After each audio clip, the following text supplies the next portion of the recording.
Welcome, one and all, you amazing agents from across the country. Today is October 22nd, 2015, and this is our 48th Mastermind call. And we are recording this. We have a couple brave souls that are already in our Q&A. And just one more time, anytime you have a question or a comment, just hit *6 and then hit 1. News from the home front. We always try to give you a brief overview of new and coming attractions. We try to, as good as we feel this service is, we want to constantly and always being improving it. And I think we have a couple announcements. Tim, you wanted to go over something, and then Chad, you had something. Tim, you go first. Okay. This is sort of a potentially premature announcement because we're working on it, but one of the things that we are constantly doing is looking for new data sources to make the data that we already give you better. And in the process of doing that, there are a lot of people out there who potentially can take a little bit of information and go find email addresses based on that, or go find phone numbers based on that and all that. So obviously we've been doing it with phone numbers for quite some time. We give them whatever data comes from the court records, and they augment it with up to 5 phone numbers that refer to the person that is the representative for the estate. We, in the process of always continuing to improve that, we always look for other sources, and one of them we ran into does the same thing with email, and there are a lot of people out there that do that, but I believe, based on the data that we're getting back, we've done a couple of little short trials with that, and we're doing another one now, of kind of a full-scale trial to see if it's good, and if it is, we'll be able to provide you with not only emails to contact the personal representatives, but also a potential campaign to do that with, and a way to go get that done and automate that for you as well. So that's one of the things that we're working on, to continue to add additional value and other things that you can add to what you're doing to contact people. So we'll keep you posted on that, but I just thought maybe it'd be a good thing to stick around and let you know we're continuing to grow and continue to work for you. Excellent. And Tim, to put you on the spot, you think that's possibly months off or weeks off, or you're just not sure yet? Well, I'm not sure yet, but I don't think it's definitely not months away. If we're going to use it, it's probably, within the next month we would have it turned on. Certainly before the end of the year. If it's going to work, we'll do it. Excellent. Very inexpensive way to market by email. That's great. Oh, let me add one other while I've got the horn here, and then I'll get off.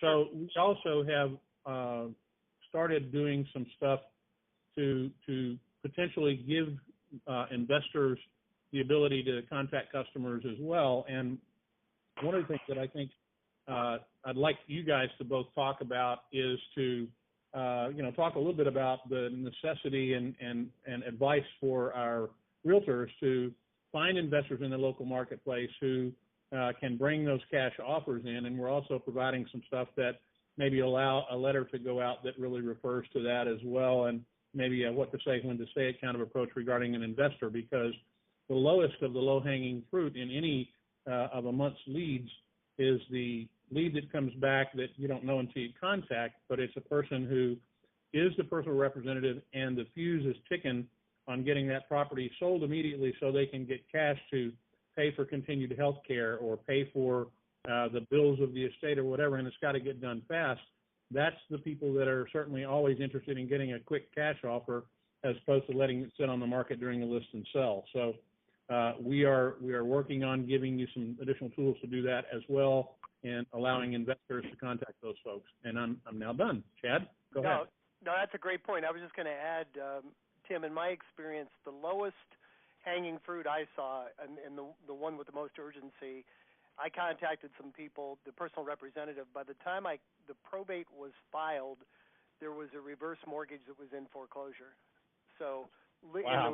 and there was a lot of equity in the property. So talk about motivation. I couldn't have talked them into listing if I wanted to. But unfortunately, I was the investor. I ended up buying it and flipping it and making a really good profit. And they knew they were selling it cheap, but under the circumstances, they just didn't care.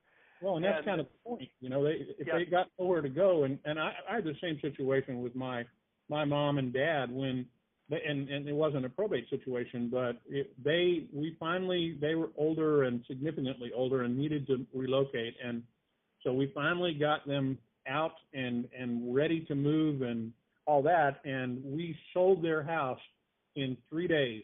We actually ended up selling it to a church that abutted my parents' property, and what it allowed them to do was to immediately relocate, to come down here, get a place that was good for them, not have to go into temporary housing and all that.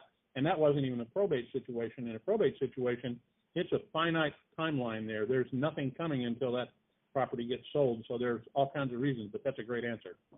Excellent. Chad, you had a little bit of news you wanted to, and by the way, thank you guys. We've got 3 people in the queue already. That's great. Question queue. And again, if you have a question, *6 and hit 1. And then Chad, you had some news you wanted to share also, correct?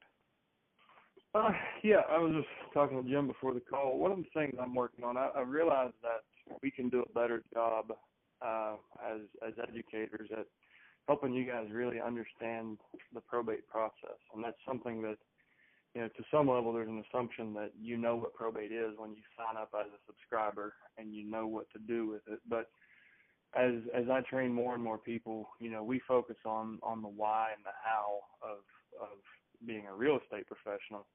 But I think a lot of people have some gaps in there. They don't quite understand the what, like what is probate and how does the process work. And as part of our probate mastery training, in session 1, or actually session 3, I encourage people to really dig in and learn their local process. But I've decided to do a better job as a trainer at really making it easy for you guys to find that information and have a good flow to it. We do have, as we pointed out before, if you look on our alltheleads.com under FAQ, we have probate FAQ, and that's a great resource for general probate knowledge. However, I'm working on a program that will kind of help you see the opportunity, understand the market, and understand just how unknown and how much opportunity exists here. We're coming up on, one of the largest wealth transfers in history, and there's more and more need for probate agents everywhere that aren't just looking for commission checks. We're talking agents like you guys that have an interest in creating value in a community and treating this like a real business, not just another magic bullet. So I'm committed to doing everything I can to help you guys really feel comfortable with the space and really understand the opportunity and treat this like a real business, because the potential I see, over the next 10 years, the statistics, over the next 47 years, as baby boomers and their parents age and pass on assets, almost $30 trillion worth of property will exchange hands. So that's something that the majority of those assets are going to be in real property. And we're excited to train people to handle those things the right way. So you'll see some stuff from me, and it's not going to be anything we charge for. It's part of our free training. I'm not sure if we'll deliver that through a webinar or videos or a series of both. But that's something we're working on. And just like Tim said, we're constantly checking the oil in our business and seeing where the need is. And that's really how we create. So, the input we receive from our customers and the challenges we see them having is really it has a big influence on how we direct the company and where we're taking it. So thank you guys for always showing up, giving us your input, asking questions on these calls. Every day we get a little bit better. And that's just one of the things that we're going to do to bring more value to you guys. The other thing, I haven't heard Tom come on.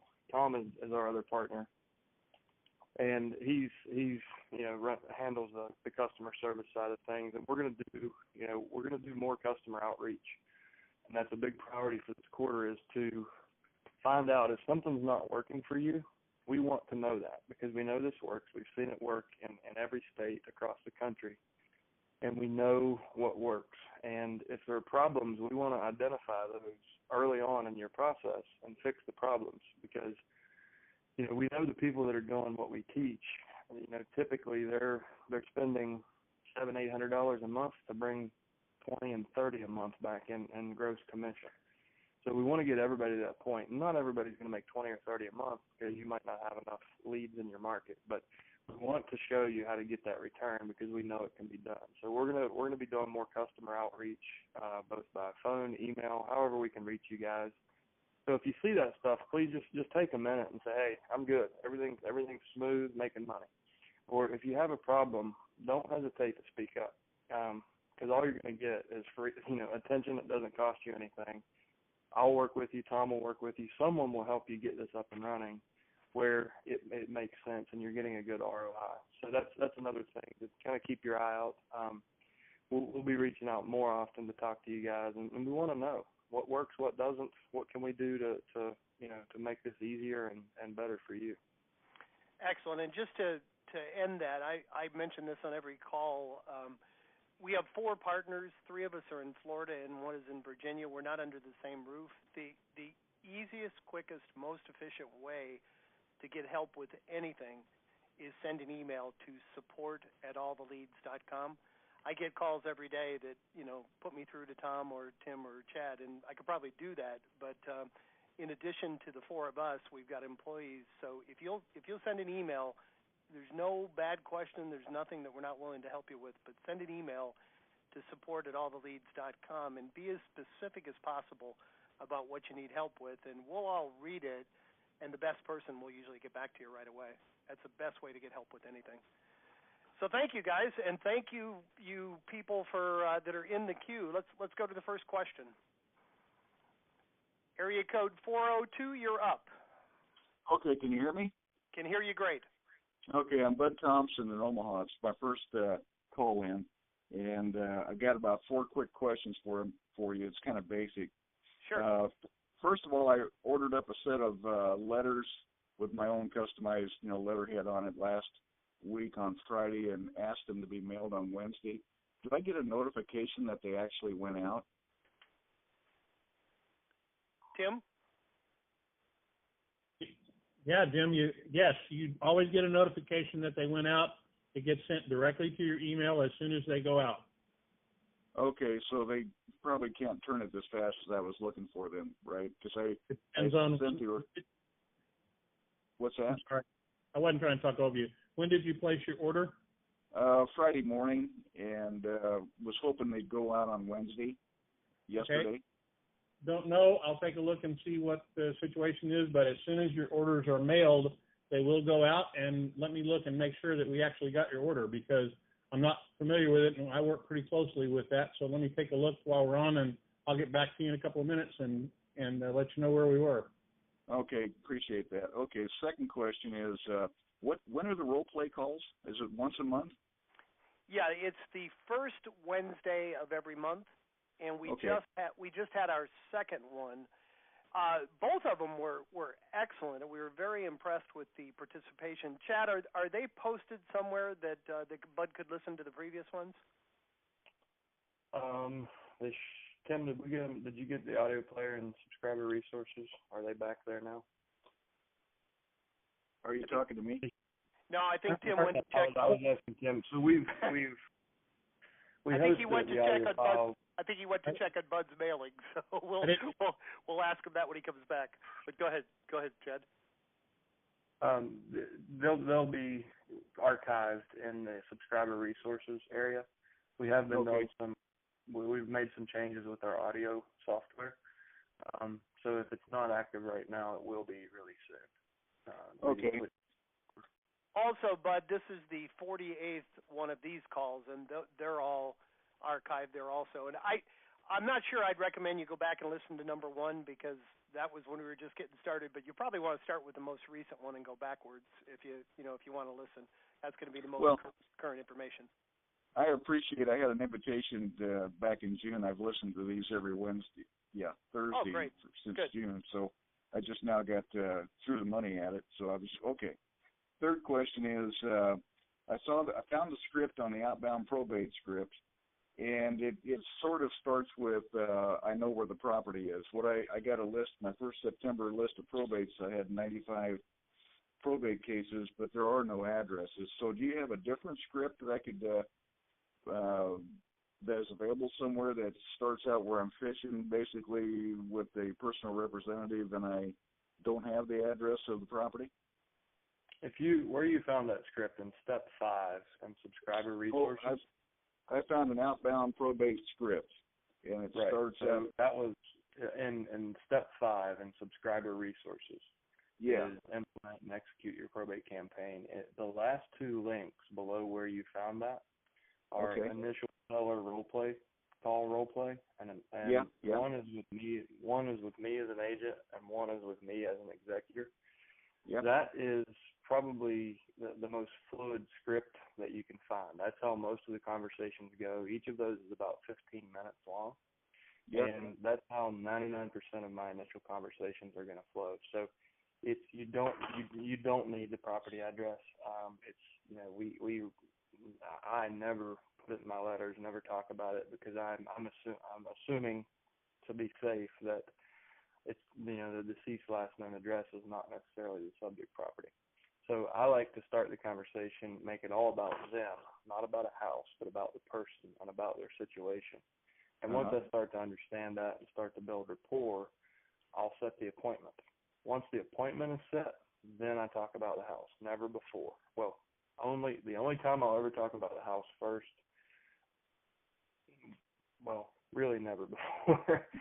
There's times when I'll set the appointment before I really feel like I've built solid rapport. That's if I get a really strong objection of, my daughter's a real estate agent, I'll go ahead and set the appointment quick and then get all the details and build rapport. But typically the flow is going to be introduce yourself, make sure they understand why you're reaching out, what value you provide, find out if there is a house for sale.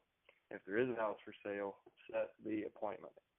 And when you even if it's a tentative appointment, set the appointment. Once you've set the appointment, then say, okay, well, real quick before you go, bud, let me ask, what was the address, just so I can verify and do some research? Okay. Well, let me ask you a few more questions. I mean, we spend about 2 or 3 hours kind of researching the market and doing a really thorough analysis before we meet up with you.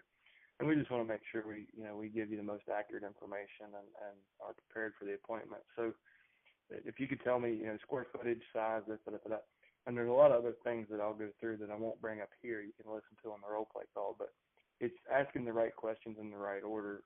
But so that will help you kind of get the flow of that initial conversation. The scripts are there because, and personally, I hate scripts. But people, they are good foundational materials. I encourage everybody to, if you do have those scripts, don't memorize them. That's not what scripts are for. Those scripts, those are written to really just kind of show you how one scenario can flow. And there's no way you can write a script that will fit every scenario, because with probate, every situation is a thumbprint. No two are alike. So it's really, the focus should be not on the house. The focus should be on that person and how you can help them. Then find out about the house. And if you find out it's not in your sandbox, or it's below your price point, then refer it out. But find a way to give value to that person that everything just falls into place. Hey, Bud, I think Tim has an answer to your first question. Okay. Yeah, my answer is, unfortunately, we don't have an order in the system for you for letters, and I'm sure that's not your fault, and I'll tell you why. We looked at the form itself, and you're not the first person who's been victimized by this. We noticed that when somebody submits the form and for whatever reason it doesn't go through, it takes you back to the page that you just ordered from, and below where you initially see it, it will tell you that, there's a field that didn't go through or whatever, and unless you happen to scroll down to find that, you'd never know that. So it's our fault that it didn't go through. I'm sorry that it didn't happen, and I'm going to make sure that somebody calls you after the call. We'll get your information and we'll get right on your letters, but we're also revising the form so that if it doesn't go through, just like any other form, it's real long, but if it doesn't go through, it'll tell you immediately at the top of the page, so you'll know to go correct whatever didn't go through, and that's on us. We'll fix it.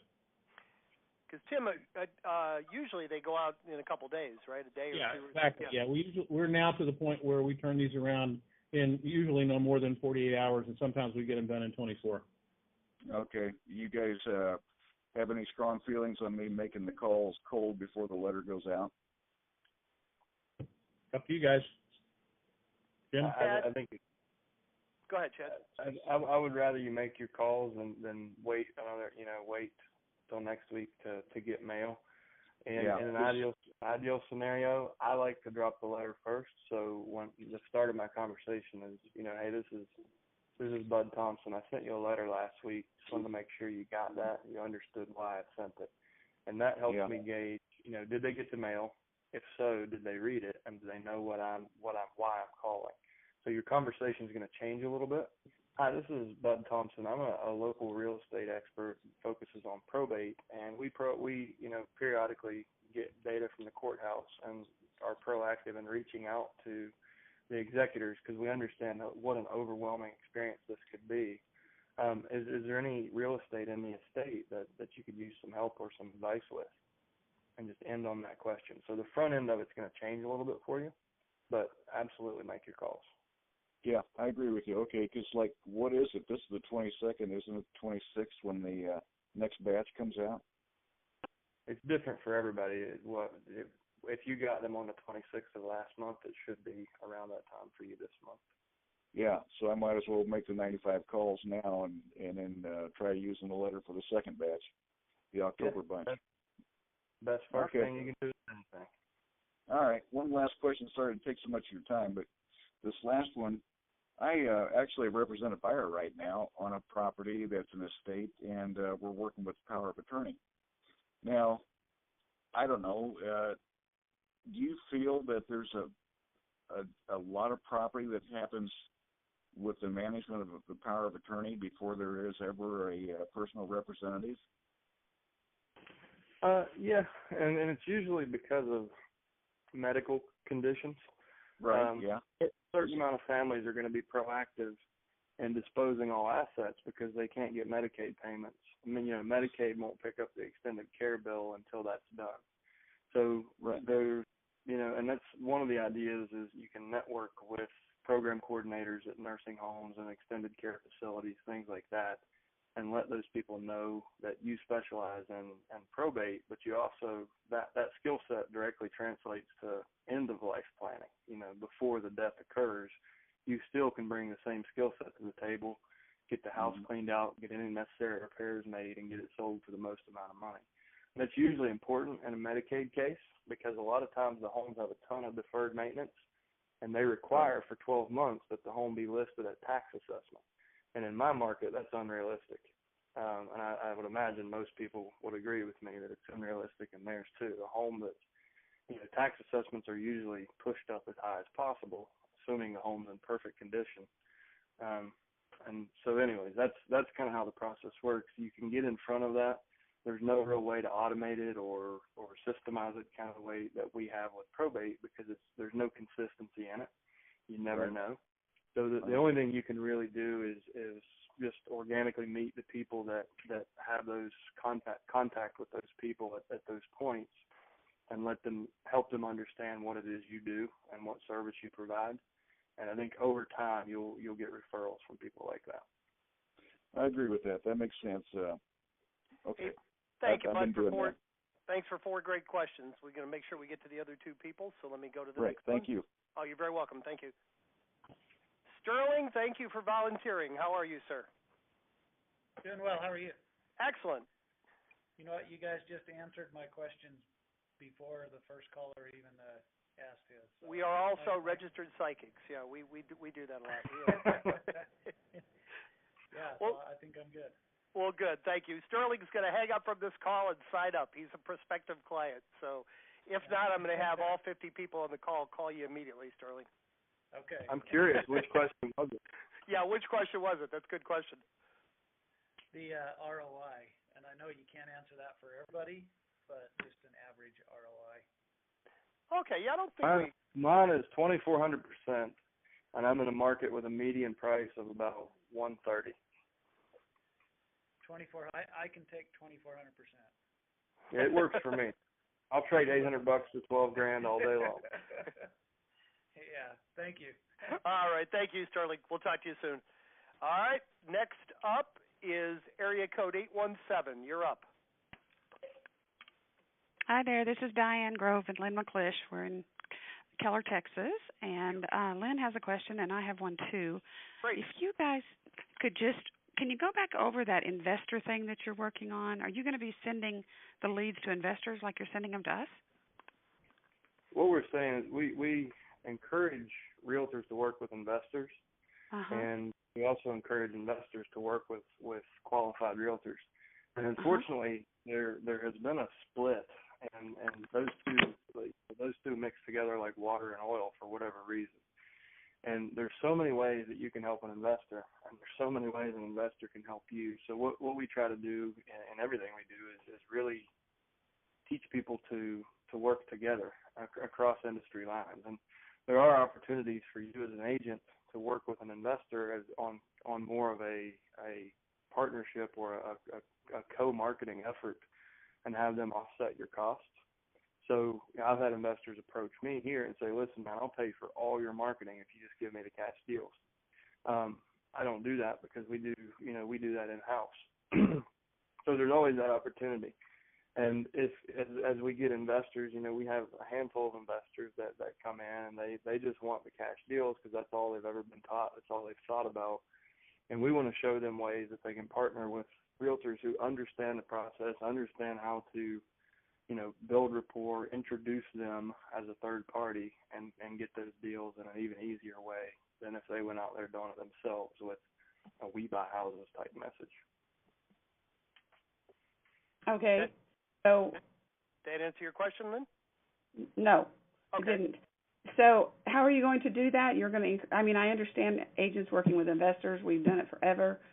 But if the reason I am asking this is because I did talk to one man last week, and he said he's gotten 12 letters from 12 different investors, and he didn't have a clue which one was mine because it got all mixed up in that mass of letters mail that he got.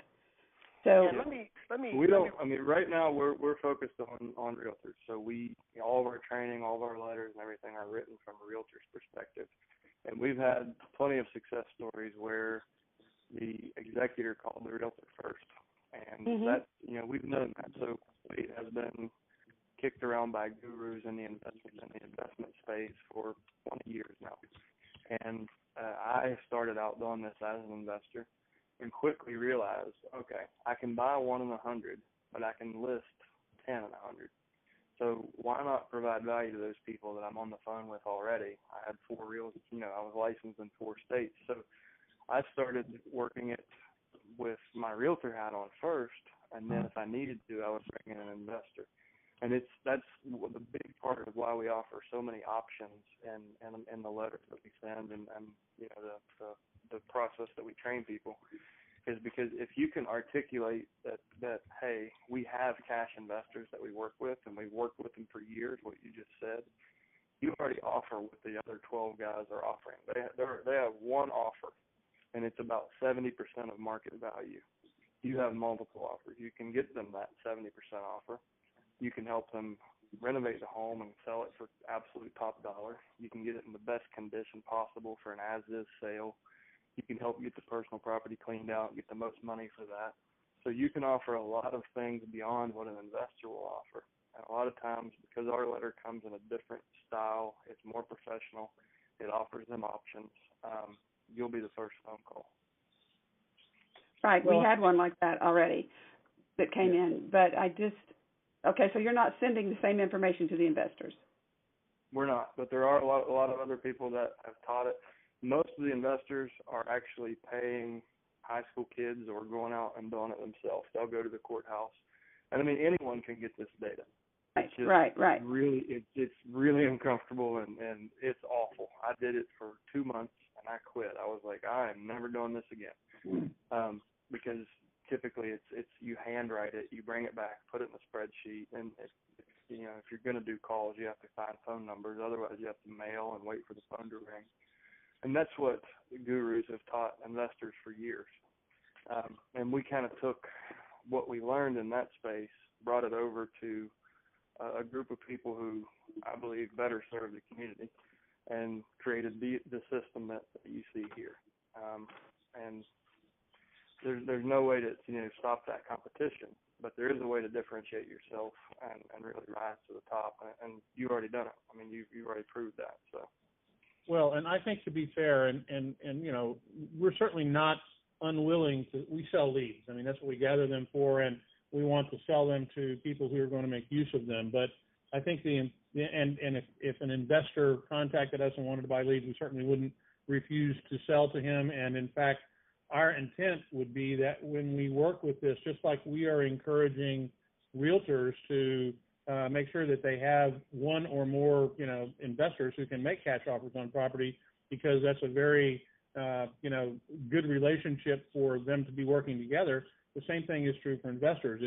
If we sell to an investor, one of the things that we would do in terms of training them is training them to certainly find a realtor to partner with. One of the biggest problems with investor training today from the talking heads that do that is they don't encourage them to work with realtors, and have sort of painted the realtor as a villain. And the truth of it is, an investor should have many realtors that they work with, just as you as a realtor ought to be working with investors. You serve different needs for the customers. So I don't want you to think that we're saying we would never sell to investors, because we will, but our intention is to try to build a relationship and help you build those. But to date, in your market, we've definitely, I can tell you, I know who we sold to, and there's nobody in your market that's getting them from us, but that doesn't mean that won't ever happen.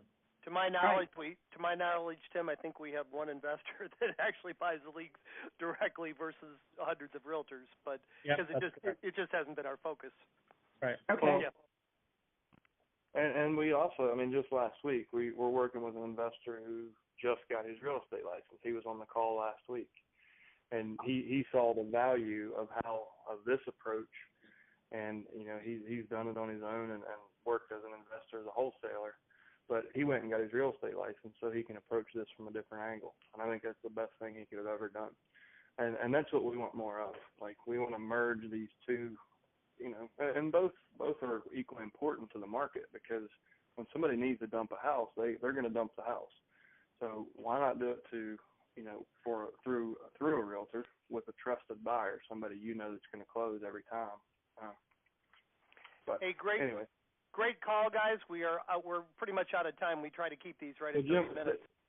Ryan, do you have another question? You said you had a couple of questions. Oh, I'm sorry. We have one more. Go ahead, Lynn. Hi, this is Lynn. I went on to order letters for the second time, and I'm not seeing the option where it says to have the letters mailed to me. I looked, and I did it before, and it worked. And I went on your training to figure out where it's supposed to be, but that option is just not there. Have you changed? We're actually working on the form as we speak. We're actually working on it today based on what I kind of said earlier on in this, and we've pulled some of the pieces down. So if you'll just kind of wait until maybe mid-afternoon, I think the form will be back up, and it'll definitely have that option in there. We're actually literally replacing the pieces so that it will work perfectly. Oh, thanks loads. I thought I'd lost my mind a little bit, but thanks very much. I can tell you, right, guys.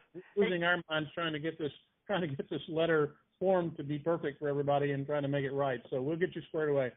Hey, guys, thank you so much for your attendance, for your questions. I always end these calls by saying take one encouragement, one idea, one new way of doing what you're doing. Take a little tweak or a little idea that you got from this call, go put it into practice, and come back and share your successes with us next week. Thank you so much, guys. Make it a great week.